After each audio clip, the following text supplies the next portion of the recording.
Unlock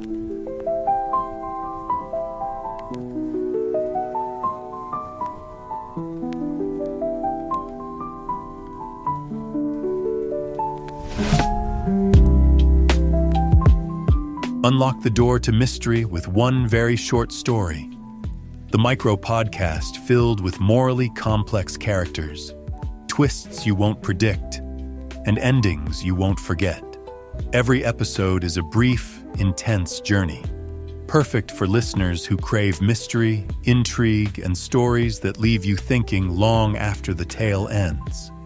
Today's episode begins now.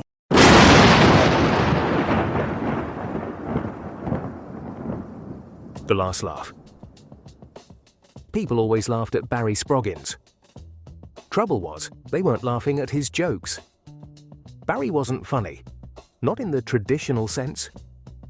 He was the sort of bloke who'd tell a joke about two nuns and a fishmonger, and somehow the audience would erupt in giggles before he even hit the punchline. At first, Barry thought he was a genius. He kept the momentum going with tired gags, recycling the same old chestnuts that wouldn't land in a funeral home. Yet the crowds kept laughing. It should have been a dream. It was a nightmare. At the Whistling Badger Comedy Club, he stood under the sickly green spotlight, his palms sweating through his knockoff tux. "Why did the Scarecrow win an award?" he wheezed, and the audience burst into raucous laughter. He hadn't even finished. "Because he was outstanding in his field." The laughter crescendoed into howls. A bloke in the front row doubled over, gasping for air like he'd swallowed a goldfish. Barry blinked, flustered. Okay. Well, how about this one? What do you call cheese that isn't yours?" "Nacho cheese!" The crowd shrieked before he could say it, their faces red with mirth. His heart pounded against his ribs. "What's the deal with airline peanuts?" Before he finished, the entire room exploded into such raucous, discordant laughter that Barry stepped back, nearly tripping over the mic stand. The laughter wasn't right. It wasn't warm or genuine. It was sharp-edged, like broken glass clattering across the floor. He wiped his forehead with a crumpled napkin. His vision blurred at the edges, the room warping around him like a funhouse mirror. He glanced at the club manager, a wiry woman in a pink beehive wig who was doubled over, her shoulders shaking. "That's it, Barry.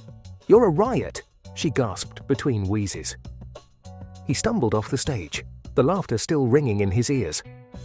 In the green room, he pressed his palms against the cool wall, trying to still the hammering in his chest. "I'm not funny," he muttered.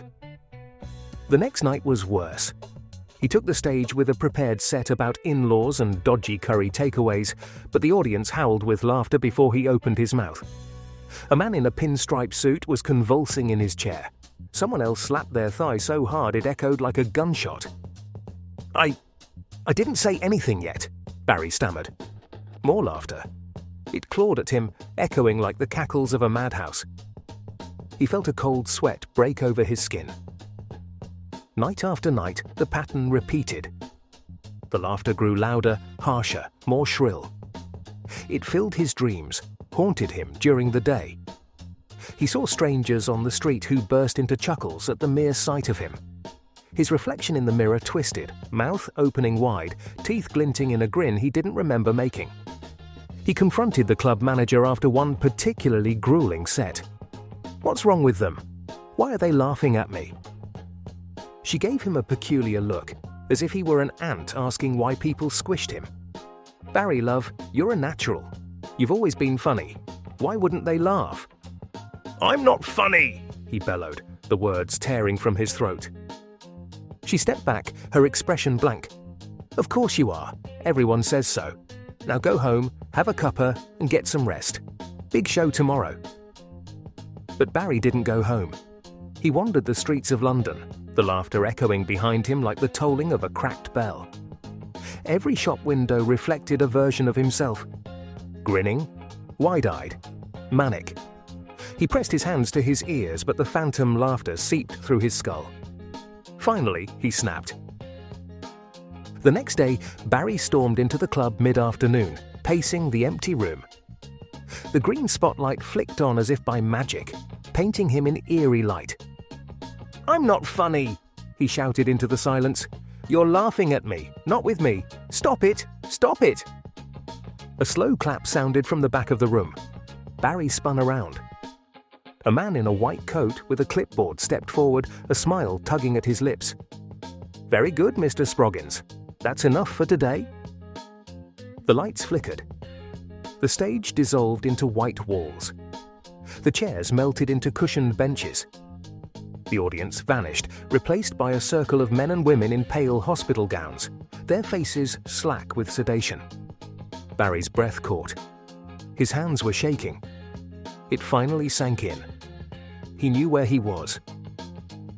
"You've been making excellent progress," the man in the coat continued, his voice dripping with condescension. "Your sessions have been quite entertaining for the others." The laughter started again, soft, hollow, echoing around the padded room. Barry's mouth opened in a silent scream. All the jokes were real, but the laughter was all in his mind. Barry didn't know how long he would be staying at the mental health facility. Was this someone's idea of a joke? Barry asked himself. If so, it's really quite funny.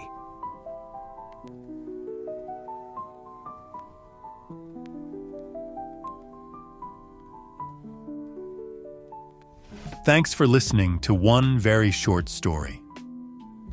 If today's story hooked you, don't forget to like, share, and subscribe.